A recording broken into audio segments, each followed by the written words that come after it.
자, 전날 미국 증시의 흐름 살펴보면서 오늘 국내 시장에서 체크해야 될 시장 핵심 이슈를 살펴보도록 하겠습니다. 오늘장 키포인트, 오늘도 빅데이터 연구소 이상준 소장과 함께하겠습니다. 어서 오세요. 네, 안녕하세요. 네, 안녕하세요.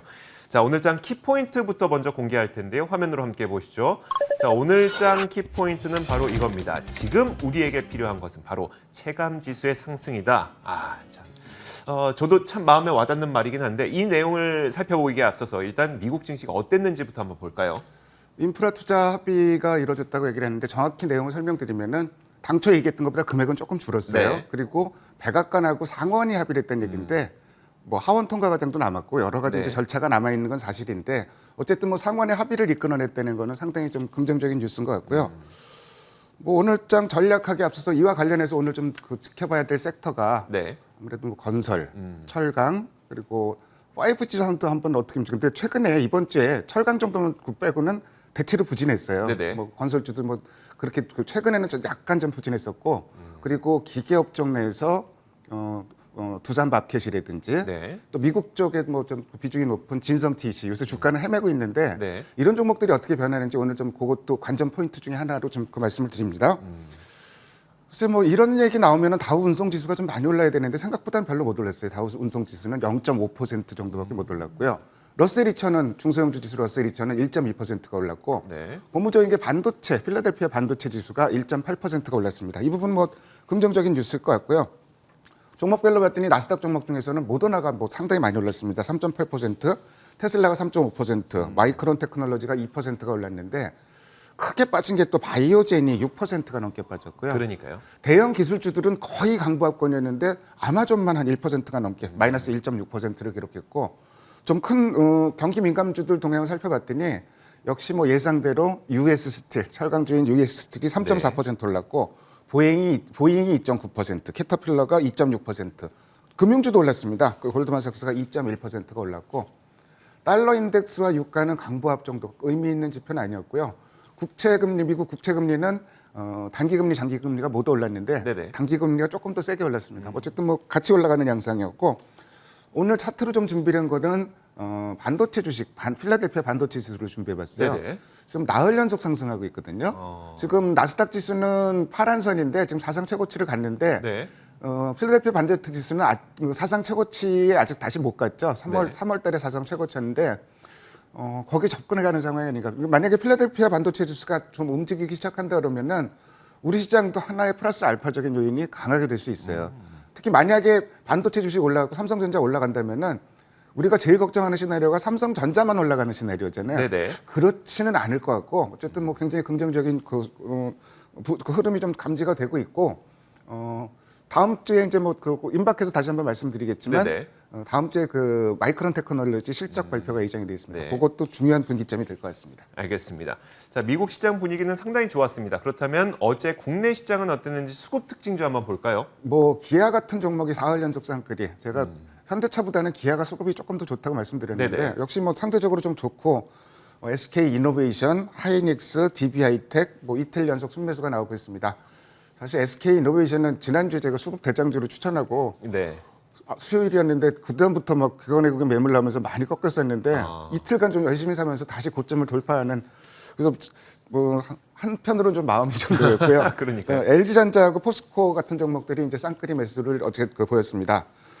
코스닥에서는 에코프로비엠, CJENM, BH, LNF 뭐 이런 종목들이 이틀 연속 쌍끌이를 보이고 있고 다 뭐 요새 눈에 참 들어오는 종목들이죠. 이런 종목들은. 그리고 메디톡스, 포스코, 엠텍 같은 종목도 쌍끌이. 특히 이 종목들 중에서 CJENM은 13일 연속 매수가 나오고 있는 그 상황입니다. 네. 자, 수급 대장주 한번 꼽아볼게요. 사실 그 수급 데이터만 보면은 어제도 1등 대장은 SK 이노베이션으로 꼽아야 되는데, 네네. 뭐 한번 언급을 한 적이 있기 때문에 LG전자 한번 꼽아볼게요. 오, 그래요? LG전자 이 주가를 보면은 지금 빨간 선이 외국인이고 파란 선이 주가거든요. 네. 똑같이 움직이죠. 외국인 매매에 따라서 왔다 갔다. 근데 외국인 매매를 보면은 매일매일 연속적으로 사는 건 아닌데 네. 전체적으로 보면은 방향성은 우상향으로 좀 올라가고 있죠. 빨간 선이. 그래서 외국인 매매에 영향을 받고 있는데 수급 흐름은 나쁘지 않고 기관은 꾸준히 규모는 외국인보다 작지만 순매수를 기록하고 있고 그래서 전형적인 쌍끌이를 기록하고 있는 이런 종목으로 볼 수 있습니다. 네. 투자 포인트는 1분기 서프라이즈 나왔는데 뭐 실적 내놓고선 반응을 잘 못했었어요. 네네. 2분기도 역시 뭐 서프라이즈가 기록이 예상이 되는데 LG전자 하면은 MC 사업주 이제 철수를 하잖아요. 그렇죠. 철수를 했잖아요. 네네. 이거 빼면은 1조 원 이익 낸다는 게 이제 뭐 이렇게 연간 가시화된다고 좀 네네. 많이들 보고 있고 지금 제가 그 OLED 관련주 한번 언급하면서 네. OLED TV 얘기를 했었잖아요. 네. LCD 패널 가격이 너무 올랐기 때문에 OLED가 차라리 낫다. 네네. 근데 OLED의 절대 강자는 지금 LG전자죠. 그렇죠. 그거 뭐 그 부분이 2분기 실적에 온전히 반영이 될 것으로 좀 예상이 되고, 그다음에 가전도 신제품을 많이 나셨는데 이쪽이 좀 그 성장세가 두드러진다. 그리고 자회사가 똘똘해요 지금. LG 이노텍 실적 잘 나올 것으로 예상되고, 네. LG 디스플레이 전형적인 턴어라운드. 이런 부분들 때문에 2분기 실적에 대한 기대감도 높은데 또 다른 투자 포인트가 하나 있습니다. 뭔가요? LG 마그나가 7월 1일 날 출범을 합니다. 네. 그러니까 뭐 모터 제어하는 뭐 이런 쪽 모터 인버터 이런 거 하는 회사인데 네. 뭐 세계적인 회사고 유럽 쪽 판매가 늘어나기 때문에 요거는 LG 전자에서 밝힌 전망인데요. 매년 LG 마그나는 저희 출범을 하면은 마그나인데 마그마로 좀 그러니까 잘못 오타가 났네요. 써있어요. 예, 마그나인데 마그나입니다. 네. 50% 이상씩 매년 성장이 가능하다고 보고 있고, 그렇게부터 보면은 LG 그룹은 배터리 가지고 있죠. 네. 그다음에 그 OLED 가지고 있죠. 카메라 생산 모듈 뭐 이런 거 이노텍 가지고 있죠. 네. 거기다가 이제 이 모터 컨트롤러라는데 이것까지 결합하면은 그냥 사실 전기차 만들 전기차 수 실제 전기차 만들 수도 있는 거예요. 그냥 만들겠는데요. 예, 네. OEM으로도 좀 제작이 가능하고. 그러니까요. 네.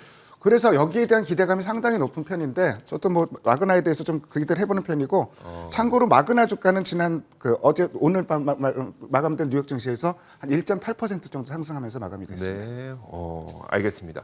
자, 이런 기대감들을 갖고 있기 때문에 LG 전자를 수급 특징주로 꼽아주셨는데 수급만 보신 것이 아니라 그 수급을 둘러싸고 있는 여러 가지 이슈까지 보니까 그렇죠. 좋아 보이더라. 그러니까 뭐 제가 수급을 자주 언급을 하는데 네네. 수급이라는 건 굉장히 중요한 보조 지표고요. 네네. 수급만 보고 종목을 접근한다는 그러면 거는 안 되죠. 사실 뭐 네. 그렇게 단타 매매하시는 분들도 있어요. 네네. 근데 저는 뭐 그렇게까지 제시해드리고 싶진 않고요.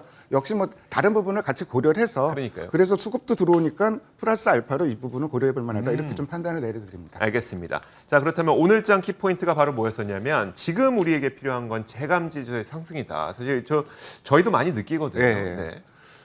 자, 최근에 지수는 좀 올라가는데 어제도 코스피가 사상 최고치였죠. 네네. 근데 왜 내 종목은 안 올라가 이런 분들 많잖아요. 그 이유가 네네. 전체적인 상승 종목 수가 늘어나질 않고 있어요. 그래서 제가 코스피하고 등락 주선 한번 대비되게 한번 그려봤는데 코스피는 쭉 올라가는데 빨간선 그 등락 주선 상승 종목 수를 나타내는 요거는 좀 밑에서 좀 헤매고 있어요. 그러니까요. 이런 흐름이 지금 6월 중순부터 뚜렷하게 좀 나타나고 있는 모습이고, 네. 그러다 보니까 이걸 이제 소위 이제 체감 지수라고 얘기를 할 수 있습니다. 내 종목이 올라가야지 뭐 강세장이잖아요. 그러니까요. 그리고 또 한 가지 최근에 두드러지는 현상이 5월달에 나타났던 현상, 연기금이 코스닥 사고 중소형주 사고 이러면서 네. 중소형주 중심의 그 개별주 장세, 그 종목 장세가 전개됐었고. 네네. 그러다 보니까 뭐 똘똘한 종목 하나 고르면은 나쁘지 않은 상황이었는데 지금 저 빨간 선이 좀 중형주 지수고요, 파란 네. 선이 대형주 지수입니다. 네. 그러니까 대형주는 올라가는데 중형주는 못 올라가고 있죠. 이런 흐름이 크게 변해서 체감 지수가 떨어지는 거는 이 두 가지의 큰 원인이 있을 것 같고, 그리고 전체적인 흐름이 6월 들어서 외국인이 너무 인덱스 게임을 심하게 했어요. 네, 그러니까 네. 지금 코스피 흐름하고 외국인 매매하고 흐름 살펴보면은 잘 안 맞는 적이 많은데 외국인 선물 매매하고 그 지수하고 보면은 똑같이 움직입니다. 네네. 어제도 똑같은 양상이었는데 근데 조금 조심스럽게 그 변화 조짐이 좀 나오고는 있어요. 어떤 변화 조짐이냐면은 외국인들이 예를 들어서 철강주를 5월 달에도 한 번 사면은 그 다음에 더 세게 팔고 막 이런 네네. 양상이었는데 철강주를 한 번 샀다가 팔았는데 어저께 다시 사요. 네. 그리고 그 자동차주도 기아차 같은 경우도 연속적으로 조금 사는 모습이 나와요. 네네. 아직은 조금 더 좀 그 돌다리를 두드려 봐야 되겠지만 뭔가 이런 변화 조짐이 나오는 거는 굉장히 긍정적인 흐름이라고 볼 수 있을 것 같고, 그러니까 외국인이 굉장히 변덕이 심했었는데 네네. 조금 변덕을 덜 부리기 시작했다. 이 부분은 중요한 포인트가 될 것 같아요. 근데 그 변덕을 부리지 않고 지속적으로 매수하는 쪽이 그러면은 어느 쪽이냐를 여쭤봤어요. 그렇죠. 일단은 그 부분은 뭐 철강주도 지금 특히 인프라 투자 관련해 갖고 네네. 철강주는 좀 관심을 첫 번째가 철강주고요. 네네. 자동차도 뭐 당연히 관심을 가져가야 될 것 같고. 네. 근데 이제 시작했기 때문에 외국인이 어느 쪽으로 살 거다. 이거는 우리가 예측하기는 그렇죠. 어렵잖아요. 네, 네. 그래서 연기금의 예를 들어보고 종목을 한 번 더 봤어요. 그러니까 종목을 한 번 사기 시작하면 끝까지 사는 게 연기금이에요. 그래서 네네. 좀 코스피하고 코스닥 6월 달에 많이 산 종목들, 이번엔 특이하게 제가 이제 그 지표를 거래일수가 18일이거든요, 어제까지. 네네. 얼마나 샀는지 하이브는 하루도 안 빼고 샀어요. 그리고 SKI 테크놀로지도 하루도 안 빼고 샀어요. 네. 그리고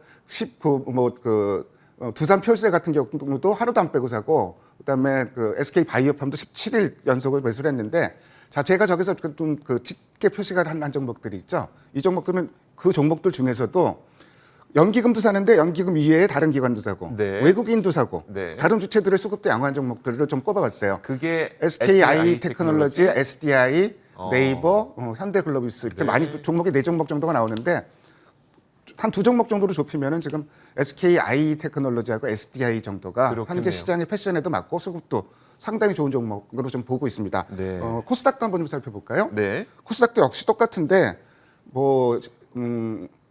코스닥 화면이 아직 안 넘겨주시죠. 나오네요. 네. 예, 넘겨야 CJ 될것 같아요. ENM이라든지 네. 셀트리온 SK 이런 종목들이 있는데 연속 18일 중에서 CJ ENM은 16일 연속 사고 있고 네. 그러니까 한 번 사기 시작하면 계속 사는 거예요. 네. 이런 종목들은 실적도 봐야 될 것이고 연기금 이외에 다른 주체들 매매도 좀 살펴봐야 될 것 같은데 그래도 좀 만만하게 접근할 수 있는 종목들이 있어요. 이 중에서는 저는 한 종목만 꼽으면은 네. CJ ENM 꼽고 싶어요. 메디톡슨 이런 종목들은 에코프렌베민이 좋은데 네. 너무 많이 올랐잖아요. 네네. 그래서 여러 가지 종목들이 나오는데 천보도 사실은 제가 굉장히 좋아하는 종목인데 네. 한 종목만 꼽는다 그러면은 CJ ENM 정도. 그래서 이 수급 전략과 관련해서 한 가지 제시해드릴 거는 세게 사는 거 좋다, 중요하다. 근데 네. 그보다 더 중요한 거는 연속해서 사는 게 네. 계속 그 순매수 추이에 있느냐 이게 그 상당히 중요한 포인트고 외국인이 그런 관점에서 조금 이제는 변덕스러운 움직임에서 조금은 좀 달라지고 있다는 거. 네네. 하루 이틀 더 두고 봐야 되겠지만 긍정적인 모습인 것 같고 전체적인 전략 한번 말씀드리면은 흑묘백묘 이렇게 하고 싶어요. 다시 흑묘백묘. 아, 네네. 예,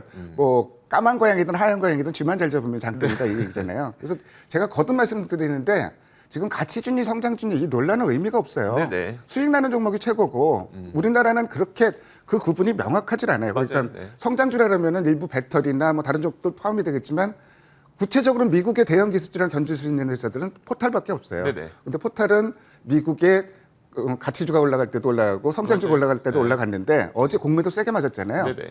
근데 시장 흐름으로 봐서는 카카오가 한번 접어주는 게 완전 하락세로 전환된 건 아니지만 한번 접어주는 게 전체적인 시장 흐름 수상으로는 나쁘지 않다 좀 이런 네네. 말씀을 드리고 싶고 그리고 일단 실적 대표적인 개선주가 이제 자동차 철강인데 네. 이쪽에 외국인 수급이 계속 가는지 이런 포인트도 계속 짚어가면서 결국은 실적 좋은 종목들 좀 찾아가야 될 것 같고 오늘 아까 인프라 투자 관련해서 관심 가져야 될 섹터는 말씀드렸는데 네네. 그쪽이 어떻게 움직이는지도 오늘 좀 한번 체크해야 될 관전 포인트입니다. 알겠습니다. 자, 이렇게 저희가 지난밤 미국 시장부터 어제 국내 시장의 수급 특징주, 오늘 시장의 전략까지 짚어봤습니다. 빅데이터 연구소 이상준 소장과 함께 했습니다. 고맙습니다. 네, 감사합니다.